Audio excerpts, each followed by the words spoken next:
Hi friends, good morning. ನಾನು ನಿಮ್ಮ ಗೀತಾ ಕಿರಣ್. ನಾನು ಇವತ್ತು ಫಸ್ಟ್ ಡೇಯಿಂದ ವಿಡಿಯೋ ಮಾಡ್ತಾ ಇದ್ದೀನಿ. ಈಗ ಟೈಮ್ ಬಂದು 5 ಕಾಲಾಗಿದೆ.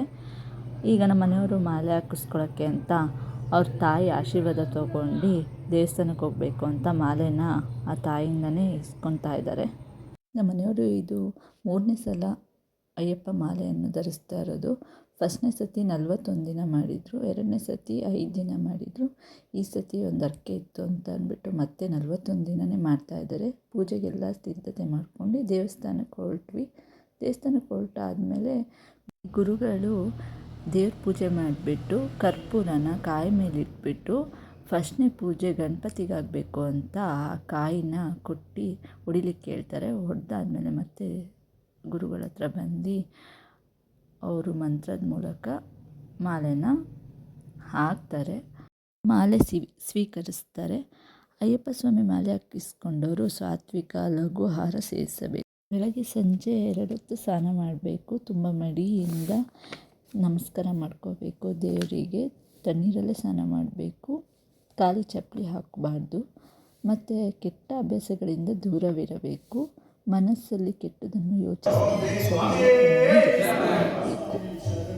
ಪೂಜೆ ಎಲ್ಲ ಆದಮೇಲೆ ಮನೆಗೆ ಬಂದು ಸ್ವಾಮಿಗಳಿಗೆ ಪ್ರಸಾದವನ್ನು ಮಾಡಲಿಕ್ಕೆ ನಾನು ಆಲೂಗೆಡ್ಡೆ ಪಲ್ಯ ಮತ್ತು ದೋಸೆ ಮಾಡಲಿಕ್ಕೆ ಪ್ರಿಪ್ರೇಷನ್ ಮಾಡ್ಕೋತಾ ಇದ್ದೀನಿ. ಆಲೂಗೆಡ್ಡೆ ಪಲ್ಯಕ್ಕೆ ಈರುಳ್ಳಿ, ಕರಿಬೇವಿನ ಸೊಪ್ಪು, ಕೊತ್ತಂಬರಿ ಸೊಪ್ಪು, ಹಸಿಮೆಣ್ಸಿನ್ಕಾಯಿ ಮತ್ತು ಸ್ಮ್ಯಾಶ್ ಮಾಡಿ ಇಟ್ಕೊಂಡಿರುತ್ತೆ ಆಲೂಗೆಡ್ಡೆ ಎಲ್ಲ ಒಗ್ಗರಣೆಗೆ ಎಲ್ಲ ರೆಡಿ ಮಾಡಿ ಇಟ್ಕೊಂಡಿದ್ದೀನಿ. ಈಗ ಒಂದು ಸ್ವಲ್ಪ ಎಣ್ಣೆ ಬಿಡ್ತಾಯಿದ್ದೀನಿ. ಎಣ್ಣೆ ಬಿಟ್ಟಾದಮೇಲೆ ಅದಕ್ಕೆ ಸ್ವಲ್ಪ ಸಾಸಿವೆ, ಕಡಲೆಬೇಳೆ, ಉದ್ದಿನಬೇಳೆ ಹಾಕಿ ಚೆನ್ನಾಗಿ ಫ್ರೈ ಮಾಡ್ತಾಯಿದ್ದೀನಿ.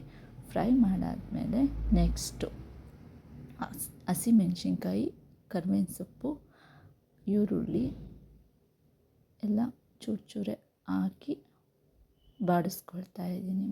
ಬಾಡಿಸ್ಕೊಂಡಾದ್ಮೇಲೆ ಒಂದು ಸ್ವಲ್ಪ ಅರಿಶಿನ ಪುಡಿ ಹಾಕ್ಕೊಳ್ಬೇಕು. ಹಾಕ್ಕೊಂಡು ನೋಡಿ ಕಲರಿಗೆ ನಿಮ್ಗೆ ಎಷ್ಟು ಬೇಕೋ ಅಷ್ಟು ಹಾಕ್ಕೊಂಡು ಒಂದು ಸ್ವಲ್ಪ ಉಪ್ಪು ರುಚಿಗೆ ಸಾಕಷ್ಟು. ಆಮೇಲೆ ಸ್ಮ್ಯಾಶ್ ಮಾಡಿರೋ ಆಲೂಗೆಡ್ಡೆ ಮೇಲೆ ನಾನು ಕೊತ್ತಂಬರಿ ಸೊಪ್ಪು ಹಾಕಿಬಿಟ್ಟು ಅದಕ್ಕೆ ಮಿಕ್ಸ್ ಮಾಡ್ಕೊತೀನಿ. ಅದು ತುಂಬ ಸಿಂಪಲ್ಲಾಗಾದ್ರೂ ತುಂಬ ಟೇಸ್ಟಿಯಾಗಿ ಬರುತ್ತೆ. ನೋಡಿ ಹೇಗೆ ಬಂದಿದೆ ಅಂತ ಅಂದ್ಬಿಟ್ಟು ನೀವು ಮಾಡಿ ನೋಡಿ ಮನೇಲಿ. ತುಂಬ ಶುಚಿಯಾಗಿರುತ್ತೆ. ತಯಾರಿ ಆದಮೇಲೆ ಅದು ರೆಡಿ ಆಯಿತು. ಇನ್ನು ಎಲ್ಲ ಆದಾದ್ಮೇಲೆ ನೋಡಿ ಈಗ ಹೇಗೆ ಬಂದಿದೆ ಅಂತ ಅಂದ್ಬಿಟ್ಟು ತೋರಿಸ್ತೀನಿ. ತುಂಬ ಚೆನ್ನಾಗಿ ಬಂದಿದೆ. ಕಲರು ಅಷ್ಟೇ ಲೈಟಾಗಿರಬೇಕು, ಸಿಂಪಲಾಗಿ. ನಾನು ಇಷ್ಟೇ ಹಾಕೋತೀನಿ, ಏನೂ ಹಾಕೋಲ್ಲ. ಇನ್ನು ದೋಸೆ ಪ್ಯಾಟ್ರನ್ ರೆಡಿ ಮಾಡ್ಕೊಂಡಿದ್ದೆ, ರಾತ್ರಿ ರುಬ್ಬಿಟ್ಕೊಂಡಿದ್ದೆ. ಈಗ ಹಂಚ್ ಮೇಲೆ ಹಾಕ್ತಿದ್ದೀನಿ.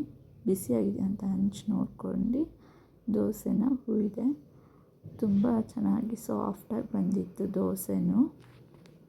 ನೋಡಿ ನಿಮಗೆ ಕಾಣಿಸ್ತಿದೆಯಲ್ಲ, ಗುಳ್ಳೆ ಬಂದರೆ ತುಂಬ ಸಾಫ್ಟಾಗಿರುತ್ತೆ ಅಂತ ದೋಸೆನ. ಸತಿ ಎಣ್ಣೆನ ಮೇಲ್ಗಡೆ ಹಾಕ್ಬಿಟ್ಟು ಆ ಕಡೆ ಈ ಕಡೆ ಬೇಯಿಸ್ಕೊಂಡಾದ್ಮೇಲೆ ಸ್ವಾಮಿಗೆ ನಾನು ಪ್ರಸಾದ ಕೊಟ್ಟೆ. ಅವರು ಸ್ವಾಮಿಗೆ ನಮಸ್ಕಾರ ಮಾಡಿ ಪ್ರಸಾದನ ಅವರು ಸ್ವೀಕರಿಸ್ತಾರೆ.